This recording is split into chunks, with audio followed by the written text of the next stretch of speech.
أهلا بيكم في حلقة جديدة من فيلم فاكتوري بودكاست.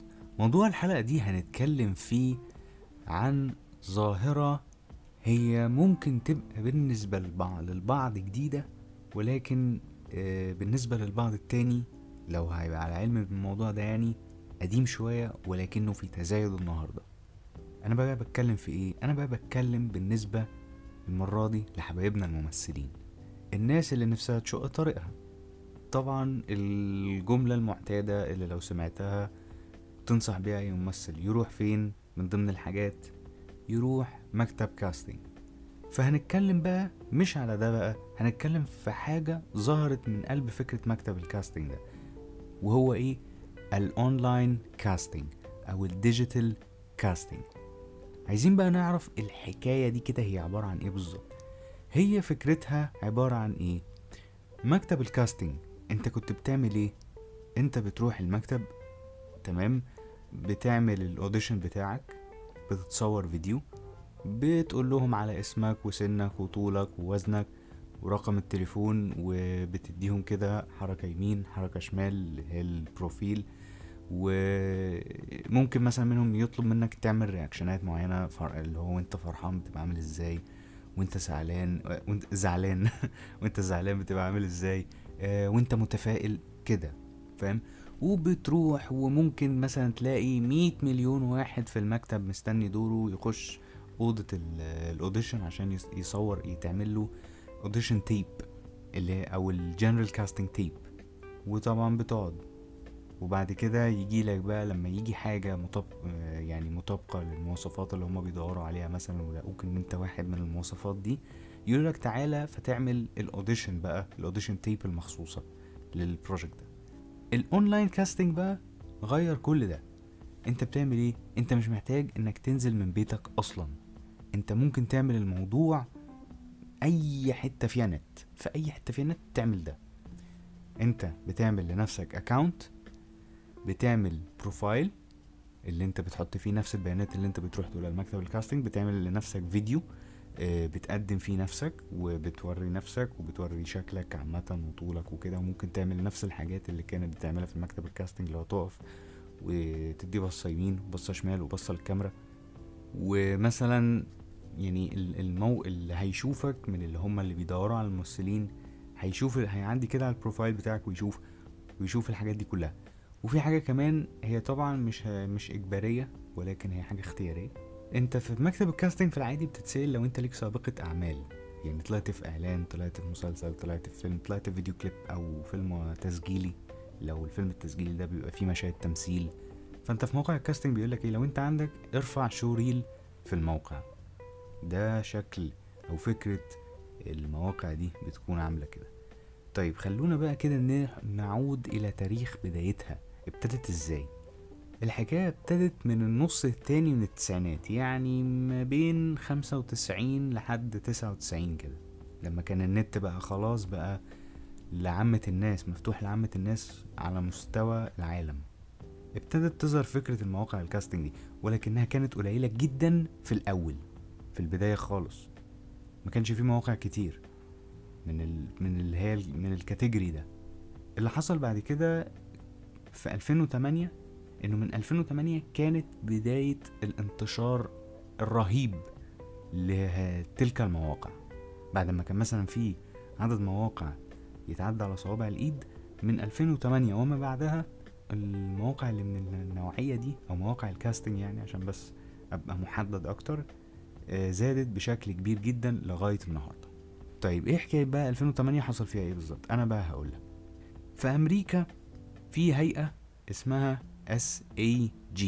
SAG ده اختصار ل Screen Actors Guild، اللي هي نقابة المهن التمثيلية او نقابة الممثلين بامريكا. عملوا موقع اسمه iActor. الموقع ده موقع كاستنج، بس من النقابة، عشان تبقى حاجة بشكل رسمي اكتر وحاجة موثوق فيها اكتر، ويعني يبقى ليها امان ان انت برضو ايه، انت رايح مع مين؟ رايح مع النقابة، فاللي هو انت في الامان كده يعني، يعني ما يضحكش عليك. من بعدها زادت مواقع الكاستنج، وبقى في كتير جدا جدا جدا بعدد كبير لا حصر له. لكن مع ذلك ما لغاش دور مكتب الكاستنج لغاية النهاردة، سواء بالنسبة لأمريكا أو بالنسبة لأوروبا أو لأي بلد تانية. نسبة استخدام مواقع الكاستنج دي بالنسبة للموهوبين وبالنسبة للي بيدوروا على الموهوبين كتير. فبالتالي هو مغيرش حاجة، هو بس سهل الدنيا أكتر شوية. المواقع دي في منها المدفوعة اللي هو انت بتدفع اشتراك عشان خاطر تعملك اكاونت، وفي المدفوع من النوع التاني اللي هو لما مثلا ايه تعمل اكاونت مجانا، بس لما تشوف الاعلانات اللي بيدوروا فيها على الممثلين ولقيت المواصفات اللي تناسبك وعايز تشارك، يقولك ايه ادفع رسوم تسجيل او رسوم اشتراك، ويعني مع ذلك انت ممكن تترفض اصلا في الاخر، فاهم؟ بس يقولك ايه ادفع. وفي النوع التاني اللي هو بيكون مجانا 100%، انت داخل بتقدم في حاجة وخلاص مش هتدفع عليها اي حاجة، يعني عادي هتقبل تتقبل تترفض دي حاجة بقى يعني بترجع للي هما بلاش نقول عليهم employers، اللي هما يعني المهنيين، الناس البروفيشنال. طيب بالنسبة بقى للمستخدمين او اليوزرز بتاع المواقع دي اللي هما بيدوروا على تالنتس، ممكن يبقوا مين؟ هم على فكرة مش شرط يكونوا ناس بيشتغلوا في الفئات الافلام البلوك باستر اللي هي تكاليف الانتاج بتاعتها عالية جدا. ممكن كمان الافلام المستقلة اللي هي مش بس اللي هي بيعملوا بمصاريف اقل، بينتجوا افلام بمصاريف اقل ويعرضوها في السينمات، بس مش سينمات كتيرة، السينمات اللي بتعرض افلام المستقلين. في ممكن كمان اللي هم بيشتغلوا في الافلام القصيرة وبيلفوا بيها على المهرجانات، ممكن تلاقي بيعملوا اعلانات كاستنج هناك. ممكن كمان تلاقي طلبة جامعات على فكرة، هتلاقي برضو عاملين اعلانات يقولك باجر، والاجر كام لو مثلا هيتصور باليوم. في ممكن مثلا لو يوم واحد انت هتحسب بكام في الساعة، ولا كله على بعضه التوتال هتاخد كام الاجر بتاعك. ممكن يبقى اجر كويس، ممكن يبقى اجر مخفض او رمزي او اجر رمزي يعني. وفي ممكن اللي يقولك تطوعي بدون اجر، وفي الاغلب بيكون يا منظمة غير ربحية او طلبة جامعات بيستخدموا ده. طبيعة الاعلانات بقى، وده بقى السؤال اللي ممكن نتسأله، طبيعة الاعلانات في الحاجات دي بتكون ايه؟ هي ما بتكونش افلام بس، في ممكن بيطلب، هو طبعا ممكن يطلب افلام سواء روائية طويلة او قصيرة. ممكن يطلب ممثل، يبقى مش لازم كمان يبقى بطل، ممكن يبقى دور من الادوار الرئيسية اللي هو دور تاني ودور تالت مثلا. ممكن يبقى عايز مجاميع لفيلم او لمسلسل، او عايز وجه جديد يقدمه للسينما او يقدمه للتلفزيون. ممكن يبقى عايز موديل لفيديو كليب، ممكن يبقى عايز موديل جلسة تصوير تبع مثلا براند لبس او اكل او ايا كان، يعني المواد الاعلانية عامة. في ممكن يبقوا عايزين للحملات، حملات التبرعات وكده والحاجات الخيرية.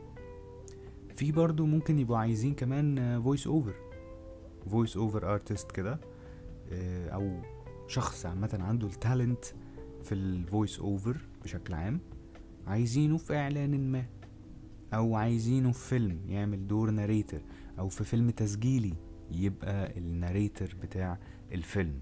دي طبيعة الاعلانات، ده بحسب السيرش اللي انا عملته في المواقع دي. طيب انت هتسأل سؤال تاني دلوقتي، هتقول لي طب انا يا عمي ايه ذنبي في الحوارات دي كلها، انت عايز توصل لايه؟ انا بكلم الممثلين اللي بيروحوا مكاتب الكاستنج عشان بس يبقوا على علم بالتطور اللي بيحصل او الدنيا بتتطور ازاي، والناس اللي هي بتشتغل في مكاتب الكاستنج نفسها، واصحاب مكاتب الكاستنج لو في حد بيسمعني منهم، والناس اللي في مجال السينما تكنولوجيا عامة اللي بتمزج ما بين السينما والتكنولوجيا، وفي مساهمة تطوير آليات العمل عشان تبقى أسهل وتبقى أسرع وتكون أفضل. طيب سؤال كمان، هل في فكرة زي دي في مصر مثلا عشان خاطر تتكلم في الموضوع ده عشان نفهم؟ موجود. في ابليكيشن ظهر في وقت ما بين 2019 و 2020. الابليكيشن ده فيه كل حاجة انا حكيتها بالظبط.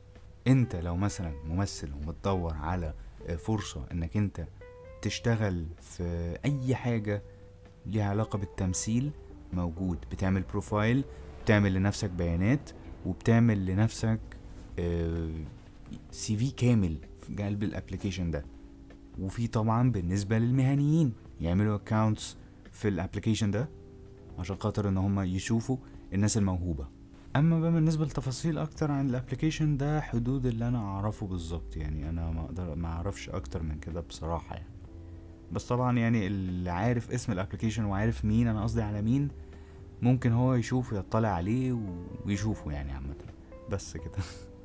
وبكده نكون وصلنا لنهاية حلقتنا من فيلم فاكتوري بودكاست. تقدروا طبعا تتابعوني في صفحاتي على فيسبوك وعلى انستجرام وعلى تيك توك وعلى يوتيوب، أحمد مصطفى.